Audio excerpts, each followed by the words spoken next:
Здравствуйте! Вы смотрите передачу «Акцент». В студии работает журналист Анивера Акимова. 15 сентября отмечается День работников санитарно-эпидемиологической службы России.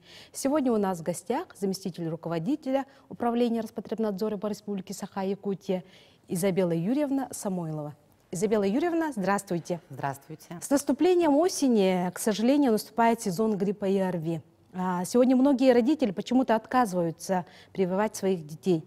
Говорят, что после прививок ребенок, наоборот, чаще болеет. Вы, как специалист, что скажете по этому поводу? Родители, которые так думают и отказывают своим детям в прививке, в праве на прививку, делают большую ошибку. На самом деле цель вакцинации – это не только предупредить осложнения после гриппа. Цель вакцинации – это создать коллективный иммунитет. Ведь ребенок, он посещает коллектив, он ходит в детский сад, он ходит в школу, встречается со множеством других детей, которые, вероятно, вернулись там, с отпусков, там, с каникул, с лагерей. И, конечно, в этом коллективе идет перемешение совершенно различных микроорганизмов. Осложнение дает, конечно, грипп. Поэтому прививку нужно ставить обязательно. Вы не знаете, с чем вы можете столкнуться в случае, если вы прививку эту не поставите. При этом родители, конечно, обязаны проинформировать о пользе прививки, об эффективности вакцинации. Конечно, родители должны знать, какие последствия могут возникнуть от этого. Они должны знать, какие могут быть осложнения, как действовать в этом случае. Но самое главное, не просто вот подписать отказ, потому что родитель, когда получает такую вот справочку, где написано «согласны вы, не согласны», первая совершенно естественная реакция родителя – написать «нет». Потому что зачем? И так хорошо. Ведь он еще не знает, с чем может столкнуться. И кроме того, родителей должны предупредить еще и о правовых последствиях отказа от прививок. Дело в том, что согласно закону 157 Российской Федерации об иммунопрофилактике, в случае возникновения угрозы массовых инфекционных заболеваний, если в коллективе возникнут вспышки, непривитого ребенка могут отстранить от посещения детского сада, вывести из школы. Но касательно взрослых людей, могут отказать в приеме на работу или вообще вот вывести на какой-то период из организованного коллектива. В некоторых случаях, при других, например, инфекциях, запрещают въезд в отдельные страны, где прививка против той или иной инфекции является обязательной. Да. Поэтому родители должны знать обо всех последствиях. А таких детей много у нас? Вот не прививок? Нет, такие случаи у нас единичные. В большинстве, конечно, случаев родители понимают, грамотные сейчас становятся. Но бывают такие случаи, когда вот по религиозным каким-то соображениям или совершенно там вот, люди, которые не хотят ничего знать, ну вот отказываются. Но они нарушают права ребенка тем самым. Ведь ребенок ему потом спасибо-то не скажет, когда вырастет, если что-то возникнет. А в первую очередь, получается, прививают детей, да? Ну, основная группа риска, которая подвержена возникновению осложнений, конечно, это маленькие дети. Поэтому вакцинация против гриппа, она с 6 месяцев вообще показана детям. Маленькие дети, они еще не имеют сформированного иммунитета, и поэтому, конечно, подвержены наибольшему риску заболеть. Но кроме того, кроме маленьких детей, есть еще пожилые люди, у которых, наоборот, иммунитет уже на спаде. Пожилые люди, они чаще имеют целый букет заболеваний. Это хронические болезни сердца, там, легких, наверное, почек. Но в этом случае все равно прививку против гриппа нужно ставить, но при этом проконсультироваться с врачом, получить рекомендации, как это делать.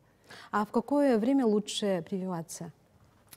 Вот осенью сейчас самое удобное время привиться. Вы знаете, вот мы, конечно, готовимся каждый год к эпидемии гриппа и ОРВИ, и в этом году мы получили вакцину в полном, значит, количестве, которое необходимо в республике, уже в конце августа.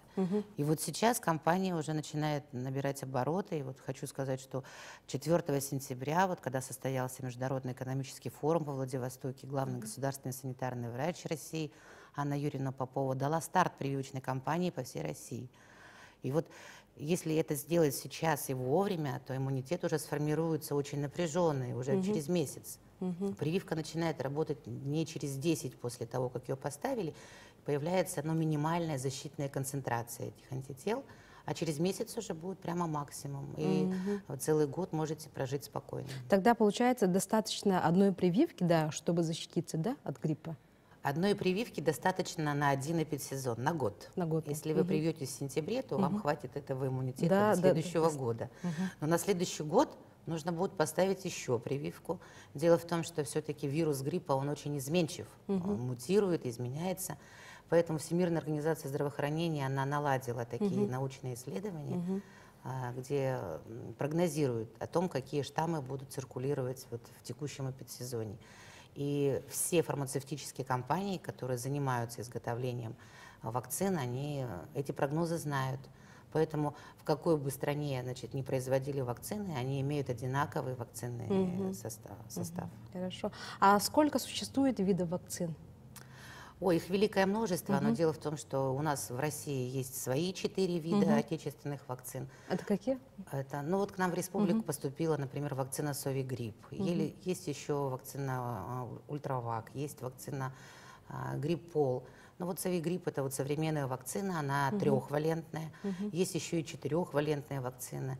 В России зарегистрировано также несколько вакцин зарубежного производства. Они все одинакового состава, но это технологии немножко отличаются. А если, допустим, я работаю в частной структуре, куда я могу обратиться, чтобы получить вот? Так, ну вот я хотела сказать, что, значит, помимо маленьких детей, значит, помимо пожилых людей, вакцинации подлежат еще учителя, медицинские работники, работники энергогазоснабжения, значит, работники транспорта, это студенты, это школьники, дети, посещающие детские дошкольные учреждения.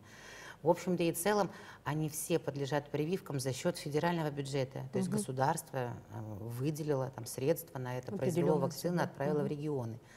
Но те люди, которые работают в частных структурах, в любом случае они могут обратиться в поликлинику по месту жительства, если терапевт определит у него показания к вакцинации. Ну, возможно, он там, например, болеет хроническим заболеванием легких, он ему назначит эту вакцину. Это будет бесплатно или платно? Значит, если он подходит в эту категорию граждан, которых я назвала, это будет бесплатно. Но у нас есть работники предприятий, значит, которые тоже нуждаются в прививке, хотят. Вот, например, компания «Алроса», она каждый год приобретает для своих работников, значит, вакцины. Я знаю, что работники аэропорта, авиакомпаний, они также приобретают вакцины. Мы обратились ко всем руководителям предприятий, учреждений, чтобы они организовали эти прививки. Ну и у нас работают частные прививочные центры, пункты. Получается, безработным и вот человек, который работает в частной структуре, это будет уже платное, да? Насколько я поняла. Ну, скорее всего, это будет платно, но если в поликлиниках назначат, да, если назначат, тогда бесплатно сделают. Ага, хорошо. А вот в разгар эпидемии это можно, да, прививаться? В разгар эпидемии это делать не нужно. Это Вообще нужно не делать в рекомендуется, сентябре, в октябре. Нужно, чтобы до 1 ноября у нас эта прививочная кампания завершилась. Но мы все это знаем. У нас все медики, все готовы к этому. Уже сформированы прививочные бригады, уже активно идут медицинские осмотры, уже всем информированное согласие там раздают родителям в школах. Поэтому уже работа идет. Вот на сегодняшний день, например, начиная вот со старта 4 сентября, вот о котором я говорила, уже в республике привито там более 40 тысяч человек. Это вот только за неполные там 2 недели. Но она набирает обороты. Вообще в неделю у нас в разгар кампании доходит до 80 тысяч в неделю. Да, Мы стараемся, это медицинские работники делают все возможное. Но кроме прививочной кампании, я бы хотела сказать, что мы еще и готовимся на всякие разные прочие чрезвычайные ситуации. У нас готовятся инфекционные стационары, готовятся дополнительные стационары в случае, если будет большой поток больных, можно было бы быстро перепрофилировать это все. Созданы запасы лекарственных средств, у нас где-то вот 52% от потребностей уже созданы.